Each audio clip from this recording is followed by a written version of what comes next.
ఈ ఏడాది తెలుగు రాష్ట్రాల్లో వర్షాలు దంచి కొడుతున్నాయి. బంగాళాఖాతంలో ఏర్పడిన అల్పపీడనం కొనసాగుతోంది. దీని ప్రభావం తమిళనాడు సహా ఏపీలోని దక్షిణ కోస్తా, రాయలసీమ, తెలంగాణలోని పలు జిల్లాల్లో కుండపోత వర్షాలు కురిసే అవకాశం ఉందని వాతావరణ శాఖ అధికారులు హెచ్చరించారు. నిన్నటి వరకు తెలంగాణలో పొడి వాతావరణం ఉన్న విషయం తెలిసిందే. అల్పపీడన ప్రభావంతో బుధవారం రాష్ట్రంలో వర్షాలు పడే అవకాశం ఉందని హైదరాబాద్ వాతావరణ కేంద్రం తెలిపింది. నవంబర్ 16వ తేదీ వరకు తెలంగాణలో మోస్తారు వర్షాలు కురుస్తాయని అంచనా వేసింది. పగటిపూట వాతావరణం పొడిగా ఉంటుంది. సాయంత్రానికి చల్లబడి పలు చోట్ల వర్షాలు కురిసే ఛాన్స్ ఉందని అంచనా వేసింది. హైదరాబాద్లో ఆకాశం సాధారణంగా మేఘావృతమై ఉంటుంది. గత కొన్ని రోజులుగా తెలంగాణలో రాత్రి వేళల్లో ఉష్ణోగ్రతలు పడిపోతున్నాయి.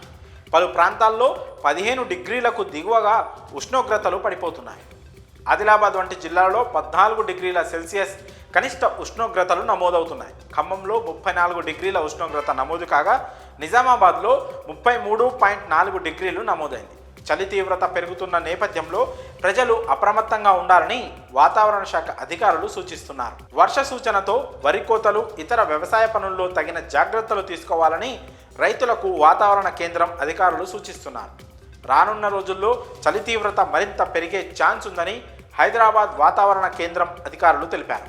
చలికాలం కావడం వల్ల ఆస్తమా, దగ్గు, జలుబు ఉన్నవారు, వృద్ధులు, చిన్నపిల్లల విషయంలో తగు జాగ్రత్తలు తీసుకోవాలని డాక్టర్లు సూచిస్తున్నారు. ఇక ఏపీ విషయానికి వస్తే అల్పపీడన ప్రభావంతో భారీ వర్షాలకు అవకాశం ఉందని అమరావతి వాతావరణ కేంద్రం అధికారులు తెలిపారు. నేడు బాపట్ల, శ్రీ పొట్టి శ్రీరాములు, నెల్లూరు, అన్నమయ్య, ప్రకాశం, తిరుపతి, చిత్తూరు జిల్లాలలో కొన్ని ప్రాంతాల్లో మోస్తారు వర్షాలు కురిసే అవకాశం ఉంది.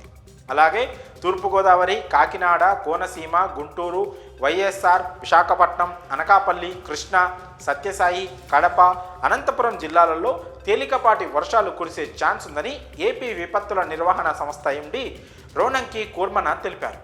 ఏపీలో వర్షాలంటూ వాతావరణ శాఖ హెచ్చరికలతో జిల్లా యంత్రాంగం అప్రమత్తమైంది. ఎక్కడికక్కడ ముందస్తు జాగ్రత్తలు తీసుకుంటోంది. ముఖ్యంగా నెల్లూరు, కావలి పట్టణాలలో లోతట్టు ప్రాంతాల్లో ప్రజలను అధికారులు అప్రమత్తం చేశారు. వెంటనే సురక్షిత ప్రాంతాలకు వెళ్లాలని విజ్ఞప్తి చేశారు. రైతులు పంట పొలాల్లో నిలిచిన అదనపు నీటిని బయటకు పోయేలా ఏర్పాటు చేసుకోవాలని హెచ్చరించింది. పండిన ధాన్యాన్ని సురక్షిత ప్రాంతాలకు తరలించాలని సూచించింది.